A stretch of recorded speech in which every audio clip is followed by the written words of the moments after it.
Krishna channel में आप सबका स्वागत है। आज हम बायोलॉजी पढ़ेंगे। बायोलॉजी में रिप्रोडक्टिव सिस्टम के विषय में जानेंगे। तो रिप्रोडक्टिव सिस्टम को हम हिंदी में क्या कहते हैं? प्रजनन तंत्र कहते हैं। और ये क्या होता है? रिप्रोडक्टिव सिस्टम होता क्या है? तो जब पेरेंट्स के द्वारा ऑफस्प्रिंग बनाया जाता है, युग्मज का निर्माण होता है, तो उसे हम ये रिप्रोडक्टिव सिस्टम कहते हैं। तो रिप्रोडक्टिव सिस्टम में दो तरह का हो जाता है। एक सेक्सुअल रिप्रोडक्टिव सिस्टम होता है, एक असेक्सुअल रिप्रोडक्टिव सिस्टम होता है। तो सेक्सुअल रिप्रोडक्टिव सिस्टम क्या होता है? जिसमें स्पर्म बनता है और ओवम बनता है। तो स्पर्म जो मेल गैमेट्स होगा तो उसके द्वारा स्पर्म का निर्माण होता है और फीमेल के द्वारा ओवम का निर्माण होता है। तो उसमें फिर क्या बनता है? तो गैमेट्स बनता है, युग्मज बनता है। तो इस प्रोसेस को हम सेक्सुअल रिप्रोडक्टिव सिस्टम कहते हैं। जैसे जानवर में या फिर मनुष्य में ये सेक्सुअल रिप्रोडक्टिव सिस्टम ही होता है। अब इसके बाद देखेंगे असेक्सुअल रिप्रोडक्टिव सिस्टम क्या होता है। इसमें सिंगल पेरेंट्स रहते हैं और इसमें गैमेट्स का निर्माण नहीं होता है। तो गैमेट्स का निर्माण जब नहीं होता है तो इसका एग्जाम्पल क्या है? तो इसमें एग्जाम्पल हो गया जैसे अमीबा हो गया, बैक्टीरिया हो गया, ये सब एग्जाम्पल में आ जाता है और सेक्सुअल रिप्रोडक्टिव सिस्टम में। तो अब फीमेल रिप्रोडक्टिव सिस्टम आज हम शुरू करने वाले हैं। तो फीमेल रिप्रोडक्टिव सिस्टम में क्या क्या होता है ये देखेंगे आज। जैसे ह्यूमन रिप्रोडक्टिव सिस्टम का जो एज होता है, प्यूबर्टी एज, वो कब शुरू होता है? तो प्यूबर्टी एज किसको कहते हैं? प्यूबर्टी जब ये शुरू हो जाए, जब कार्य करना शुरू कर देता है, प्यूबर्टी एज 13 से 14 साल या फिर 12 साल में, वो डिफरेंट होता है। लड़की के लिए अलग होता है, लड़का के लिए अलग होता है। तो लड़की का 10 से 12 साल में ये प्यूबर्टी एज हो जाता है और लड़का का जो है 13 से 14 साल में प्यूबर्टी एज होता है। तो प्यूबर्टी एज में होता क्या है? तो प्यूबर्टी एज में ये होता है जब मेल गैमेट जो होता है वो मेल गोनैड क्या करता है? तो स्पर्म प्रोड्यूस करता है इस एज के बाद। और फिर फीमेल गोनैड जो है वो अगर प्यूबर्टी एज में पहुंच जाती है तो फिर उसमें क्या होता है? ओवम का निर्माण होता है। तो उसी को हम प्यूबर्टी एज कहते हैं। उसमें क्या होता है? तो जो रिप्रोडक्टिव सिस्टम होता है वो फंक्शन करना शुरू कर देता है प्यूबर्टी एज में आने के बाद। अब हम देखेंगे ओवरी को हम प्राइमरी सेक्स ऑर्गन कहते हैं। प्राइमरी सेक्स ऑर्गन इसलिए कहते हैं क्योंकि ओवरी के द्वारा ही जो मैच्योर एग होता है वो फॉर्मेशन होता है और उसी से फिर बच्चे का जन्म वगैरह होता है। बच्चे का फॉर्मेशन, ये जो युग्मज का फॉर्मेशन होता है, ऑफस्प्रिंग जिसको कहते हैं या फिर भ्रूण कह सकते हैं, तो इस सब का फॉर्मेशन होता है। तो ओवरी जैसे फीमेल में हो गया ओवरी प्राइमरी सेक्सुअल ऑर्गन, तो मेल में क्या हो जाता है? ऐसे ही टेस्टिस हो जाता है प्राइमरी सेक्सुअल ऑर्गन। अब इसमें देखेंगे कि जब फीमेल गैमेट को हम क्या कहते हैं? तो ओवम कहते हैं या ओवा कहते हैं, या फिर इसको एग सेल भी कहा जाता है। अब इंटरनल ऑर्गन क्या क्या होता है फीमेल में, तो वो देखेंगे। जैसे इंटरनल ऑर्गन में क्या हो जाता है? तो एक वेजाइना हो जाता है, यूटेरस, फैलोपियन ट्यूब्स, ओवरीज, ये सब इंटरनल ऑर्गन में आ जाता है। और इसका जो मेन प्रोसेस है वो इंटरनल का ही है और एक्सटर्नल में कुछ थोड़ा सही है, तो वो देख लेंगे बाद में। पहले इंटरनल के बारे में देखते हैं। तो इंटरनल में जैसे वेजाइना हो गया, तो वेजाइना क्या है? एक ट्यूब लाइक स्ट्रक्चर होता है, ट्यूब की तरह स्ट्रक्चर होता है और 9 सेंटीमीटर के आसपास लंबा होता है ये।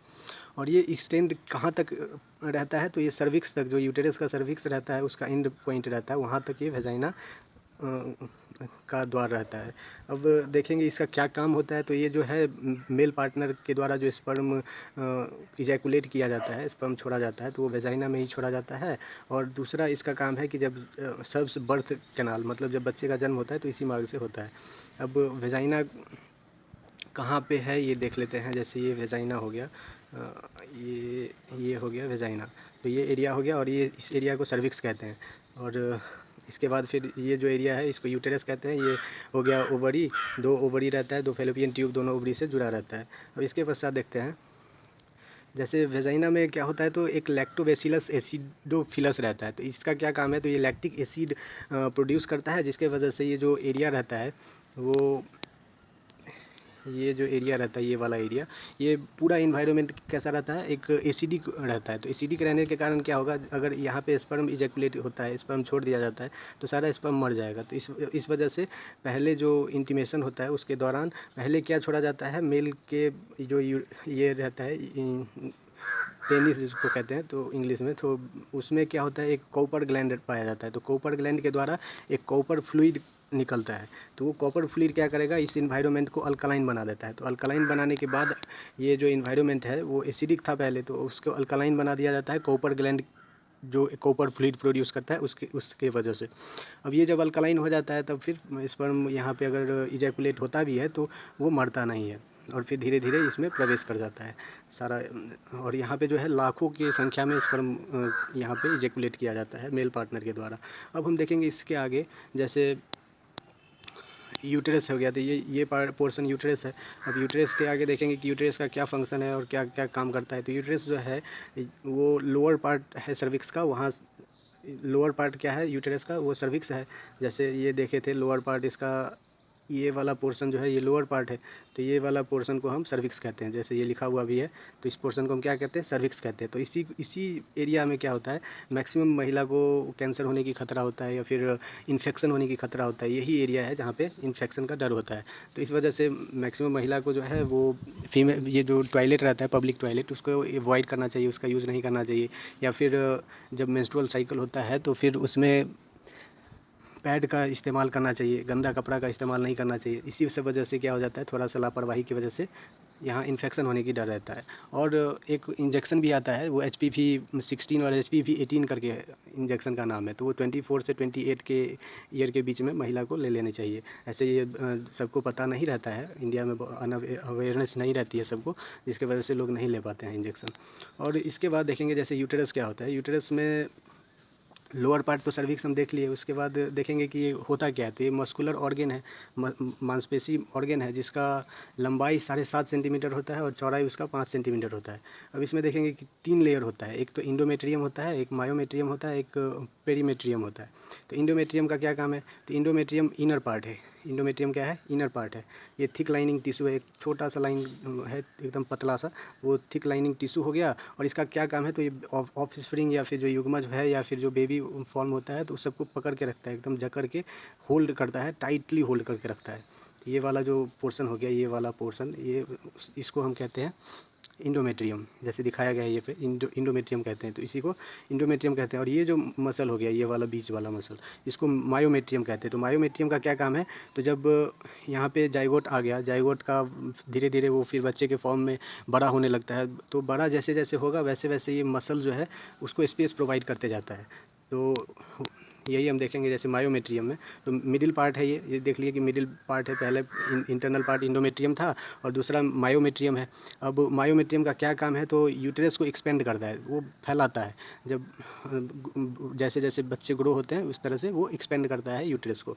अब पेरीमेट्रियम क्या काम करता है, तो पेरीमेट्रियम का काम है, ये आउटर लेयर है और ये मायोमेट्रियम, और इसको प्रोवाइड करता है, प्रोटेक्शन प्रोवाइड करता है, यूटेरस को प्रोटेक्शन प्रोवाइड करता है।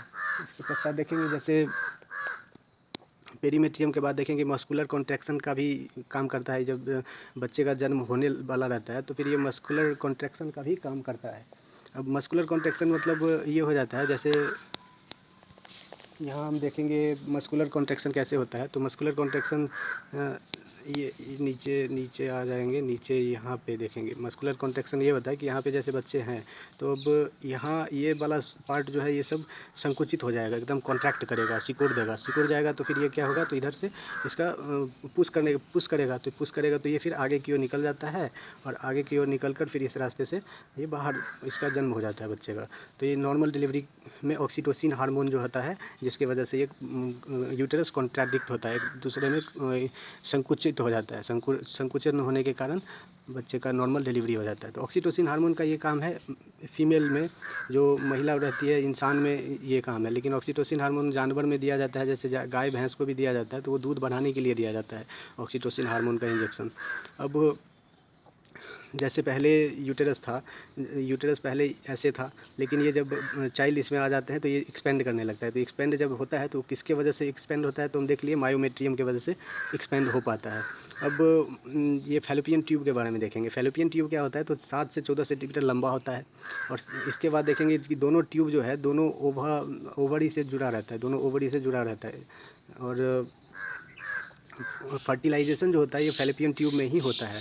और जब फर्टिलाइजेशन हो जाता है तो शिफ्ट हो जाता है सीलिया के द्वारा, इसको फिर यूटेरस में लाया जाता है। तो यूटेरस में आ जाता है। अब यूटेरस में लाने के लिए सीलिया ज़रूरी होता है, तो सीलिया के द्वारा यूटेरस में इसको ले आया जाता है। अब इसके पहले हम देख लेंगे, जैसे ये पोर्शन हो गया फैलोपियन ट्यूब, ये हो गया ओवरी। तो यहाँ से एग फॉर्मेशन होता है, ओवरी से क्या होगा, एग फॉर्मेशन होगा। ओवरी में तो एग रहता ही है। जब बच्चे का जन्म होता है, जब कोई भी चाइल्ड का जन्म होता है तो उसमें 2 से 4 मिलियन इतना संख्या में एग मौजूद रहता है। लेकिन वो धीरे धीरे जब 13 से 14 साल की अवस्था में पहुँचती है तो उसका एग जो है वो घट जाता है। और टोटल जो है इसके लाइफ टाइम में जो एग मैच्योर हो पाता है वो करीब 400 से 500 एग ही मैच्योर हो पाता है। और इस ये फिर जब यहाँ पे मैच्योर करने का काम क्या करता है, ओवरी में जो फॉलिकल ग्राफिक्स होता है, फॉलिकल ग्राफिक्स उसको स्टिमुलेट करता है एफएसएच हार्मोन जो है, जो हम पिछले क्लास में देखे थे। तो एफएसएच हार्मोन इसमें फॉलिकल ग्राफिक्स को स्टिमुलेट करता है कि इसको ओवरी में एक ओवा का निर्माण, मतलब एग का जो है मैच्योर एग का फॉर्मेशन होना चाहिए। तो अब ये एग फॉर्मेशन हो जाता है जब, तब एलएसएच क्या करता है, ल्यूटिनाइजिंग स्टिमुलेटिंग हार्मोन, तो वो यहाँ से एग लेकर के और ये फेलोपियन ट्यूब में डाल देता है। फेलोपियन ट्यूब में आ जाता है जब एग, तब यहाँ पे जैसे स्पर्म इजैकुलेट हुआ था, तो स्पर्म अब धीरे धीरे यहाँ पे आने लगा। अब यहाँ जो एग फॉर्मेशन हुआ रहता है, तो मैच्योर एग तो यहाँ पे रहता है, तो ये एग जो है ये अपने ओर आकर्षित करता है स्पर्म को। तो स्पर्म यहाँ इस साइड चला जाता है और कुछ स्पर्म इधर जाता है, तो वो मर जाता है फिर। और फिर दोनों के जब न्यूक्लियस एक दूसरे में फ्यूजन हो जाते हैं, तब फिर जाइगोट का निर्माण होता है। और जाइगोट के निर्माण होने के पश्चात ये इसमें इतना वजन तो वहन करने का क्षमता है नहीं फेलोपियन ट्यूब में, तो ये फिर इसको ट्रांसफ़र कर देता है, यूटेरस में आ जाता है ये जाइगोट का निर्माण होने के पश्चात। और फिर जाइगोट का निर्माण जब हो जाता है, उसको इंडोमेट्रियम क्या करता है, यहाँ पे पकड़ लेता है, एकदम होल्ड कर लेता है टाइटली। और उसके बाद इसमें इससे जुड़ा रहता है, यूटेरस से जुड़ा रहता है, जिसकी वजह से उसे भोजन मिलता रहता है। भोजन मतलब बोले तो न्यूट्रिएंट्स मिलता रहता है। तो जैसे जैसे न्यूट्रिशन मिलता रहता है, लेकिन ये जब बड़ा हो जाता है, थोड़ा सा जब बच्चे बड़े होने लगते हैं, तो वो जो जाइगोट का फॉर्मेशन हुआ रहता है, जो भ्रूण बना रहता है, उसमें एक फिंगर लाइक स्ट्रक्चर होता है। तो फिंगर लाइक स्ट्रक्चर क्या होता है, तो ये जो वॉल है, ये वॉल में धंस जाता है, जिसको हम विलाई कहते हैं। ये फिंगर लाइक स्ट्रक्चर को हम क्या कहते हैं, तो विलाई कहते हैं। तो ये वॉल जो है यूटेरस का वॉल, उसमें धंस जाता है, और जिसकी वजह से फिर न्यूट्रिशन मिलता है प्लेसेंटा के द्वारा फिर न्यूट्रिशन मिलता है बच्चे को। अब एक महीने में अगर यहाँ से एग प्रोड्यूस होता है, एक मैच्योर एग का प्रोड्यूस होता है यहाँ से, और फेलोपियन ट्यूब में, इस फेलोपियन ट्यूब में अगर आता है, तो फिर दूसरे महीने में इसी से नहीं आएगा, दूसरे महीने फिर इससे आएगा, तो अल्टरनेट होता है। अगर फिर नेक्स्ट मंथ इससे आएगा, फिर नेक्स्ट मंथ इससे आएगा, तो इस तरह से होता है। और अब इसके आगे हम देखेंगे जैसे ओवरीज़ का क्या काम है। तो ओवरीज़ में तो हम देख लिए थे कि अभी देखे हैं ओवरीज़ में, तो ये प्राइमरी सेक्स ऑर्गन है, और प्राइमरी सेक्स ऑर्गन है, और ये इसमें दो तरह का हार्मोन जो है वो रिलीज होता है, प्रोड्यूस होता है। तो एक एस्ट्रोजन हार्मोन हो गया। तो एस्ट्रोजन हार्मोन का क्या काम है, तो ये जो और भी डिफरेंट ऑर्गन है, महिला की डिफरेंट ऑर्गन है, तो उसको ये बहुत बड़ा करता है। जैसे हो गया ये हेयर का उगना, हेयर ग्रो जो होता है, तो हेयर ग्रो में भी वो एस्ट्रोजन हार्मोन की वजह से ही होता है। फिर ब्रेस्ट के साइज़ को बड़ा करना, तो ये भी एस्ट्रोजन हार्मोन की वजह से ही होता है। फिर आवाज़ अगर चेंज हो जाता है महिला का फिर एक निश्चित एज के बाद, तो वो भी एस्ट्रोजन हार्मोन की वजह से ही आवाज़ भी परिवर्तित हो जाता है, मतलब थोड़ा चेंज हो जाता है।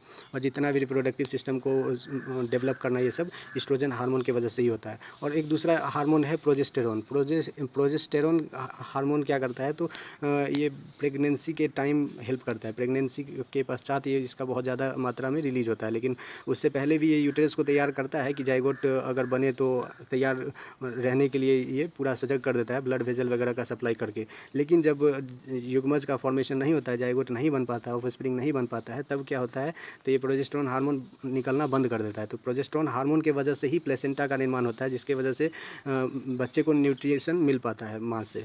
और फिर देखेंगे एफएसएच हार्मोन का क्या काम है, तो ये ग्राफियन फॉलिकल्स को स्टिमुलेट करता है मैच्योर एग को डेवलप करने के लिए। और फिर एलएसएच का क्या काम है, तो एलएसएच का जो ल्यूटिनाइजिंग स्टिमुलेटिंग हार्मोन है, तो इसका काम है जब एग फॉर्मेशन हो जाता है एक मैच्योर एग का, तो उसको क्या करेगा, ये ओवरी से निकाल करके फेलोपियन ट्यूब में डाल देगा। तो ये फेलोपियन ट्यूब में फिर एग फर्टिलाइज होता है। अब फैक्ट्स कुछ है, उसको हम देख लेते हैं। जैसे मिनार्की क्या होता है, तो मिनार्की हो जाता है जब पहले बार मेंस्ट्रुअल पीरियड होता है फीमेल में, तो उसको हम मिनार्की कहते हैं। उस एज जैसे 10 से 12-13 के बीच में होता है, तो उस एज को हम मिनार्की कहते हैं। और जिस महिला में जितना जल्दी ये मेंस्ट्रुअल पीरियड शुरू होता है, उतना ही जल्दी फिर ख़त्म भी हो जाता है। उतना जैसे अब मेनोपॉज क्या होता है, तो मेंस्ट्रुअल साइकिल का जिस एज में बंद हो जाता है, जब वो मेंस्ट्रुअल साइकिल होना बंद हो जाता है, तो उसको हम मेनोपॉज कहते हैं। तो ये जब बंद हो जाता है, तो फिर उसको बच्चे नहीं हो सकते हैं ऐसा मेनोपॉज एज के बाद। तो ये एवरेज एज है 50, लेकिन ये वैरी करता है। ये 50 एवरेज निकाला गया है कि 50 एज तक मेनोपॉज हो जाता है, मेंस्ट्रुअल साइकिल बंद हो जाता है। अब ये न्यू बॉर्न गर्ल जो होता है, उसमें कितना ओवरी जो होता है, उसमें न्यू बॉर्न बेबी को वो 2 से 4 मिलियन एग के साथ बॉर्न मतलब जन्म लेती है। और जब वो जन्म लेती है, उस टाइम उसको 2 से 4 मिलियन एग रहता है उसके अंदर, लेकिन वो धीरे धीरे जब 13-14 वर्ष की अवस्था में पहुंचती है, तो फिर उसके बाद 400 से 500 मिलियन ही 400 से 500 की संख्या में ही जो है ये मेच्योर एग प्रोवाइड कर पाता है। और जो जो भी और जब 400 से 500 मात्र एग जो है वो मेच्योर होता है, तो रिमेनिंग एज जो मिलियन में था वो क्या होता है, तो फिर WBC जो शरीर में होता है वो डेड एग को खा जाता है।